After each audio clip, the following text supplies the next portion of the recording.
आज पंजाब असम्बली में तकरीबन 6,000 अरब रुपए का बजट जो है वो पंजाब हुकूमत ने पेश कर दिया है। और इस बजट में बड़ी खतीर रकम जो है वो नौजवानों के लिए रखी गई है, जिसमें ना सिर्फ स्टेम लैब्स हैं, एआई है। हुकूमत का जो बहुत ज़्यादा फोकस इस बजट में दिखाई दे रहा है वो ना सिर्फ इंफॉर्मेशन टेक्नोलॉजी बल्कि उसके साथ साथ आर्टिफिशियल इंटेलिजेंस जो है उसके बहुत बड़े प्रोजेक्ट रखे गए हैं, जिसमें स्कूलों से लेके कॉलेजों से लेके जो है वो हर जगह पे एआई को जो है वो ना सिर्फ निसाब में शामिल करने बल्कि मुख्तलिफ स्टेम लैब्स बनाने के लिए भी जो है वो हुकूमत ने खतीर रकम रखी है। इसके अलावा जो एक और सेलियंट फीचर है इस बजट का, उसमें ये रखा गया है कि 7% तनख्वाहें जो हैं वो अक्रॉस द बोर्ड तमाम जो सरकारी मुलाजमीन हैं उनकी बढ़ाई गई हैं। इसके अलावा मैं आपको ये भी बताता चलूँ कि आज बजट जब उसकी तकरीर रखी गई थी तो 2 बजे का वक्त था, लेकिन तकरीबन 4 बजे के लगभग जो है वो पंजाब असम्बली में बजट सेशन का आगाज़ हुआ खासी ताख़ीर के बाद। लेकिन जैसे ही इस बजट का आगाज़ हुआ तो पाकिस्तान तहरीक इंसाफ से जो मुंसलिक एमपीएज हैं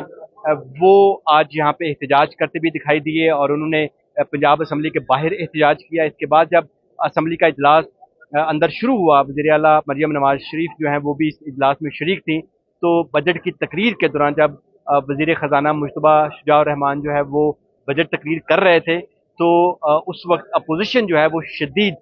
नारेबाजी करती रही और अपोजिशन का ये कहना है और उनके ये स्लोगन्स हैं कि हुकूमत का ये जो बजट है ये अवाम दोस्त बजट नहीं है। ख़ास तौर पे ये बजट जो है वो किसानों के लिए ठीक नहीं है। और पंजाब भर में जो कि सबसे बड़ा सूबा है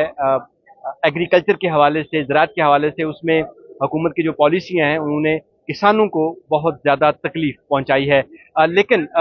ये जो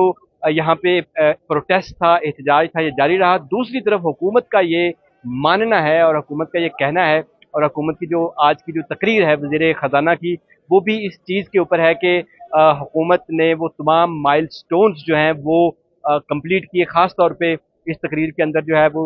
सुथरा पंजाब का जो प्रोजेक्ट है उसको एक बड़ी लैंडमार्क स्कीम के तौर पे आज मुतारफ़ कराया गया है। इसके अलावा एआई के जितने प्रोजेक्ट हैं, इसके अलावा यूथ स्किल डेवलपमेंट जो है उसके सारे जो प्रोजेक्ट हैं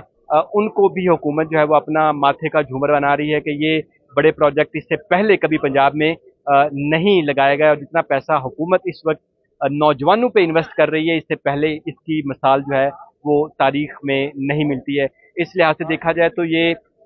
इस दफ़ा हुकूमत जो है उसने अपने तरक्याती बजट के अंदर जो है वो अच्छा खासा कट लगाया है। और वज़ीर आला मरियम नवाज जो है उनका ये कहना था कि दिफा के लिए जो वफाक को ज़रूरत थी तो उस हवाले से सूबे के जो अखराजात हैं, ख़ास तौर पे तामीराती अखराजात जो हैं उनको कम करके जो है वो हिस्सा जो है वो वफाक को दिया गया है। बज़ाहिर तो ये लग रहा था कि आज का इजलास जो है वो खासा धुआंधार होगा और अपोजिशन जो है वो शायद इजलास की कार्रवाई ना चलने दे, लेकिन बज़ाहिर ये एक प्रोटेस्ट ज़रूर था यहाँ पे,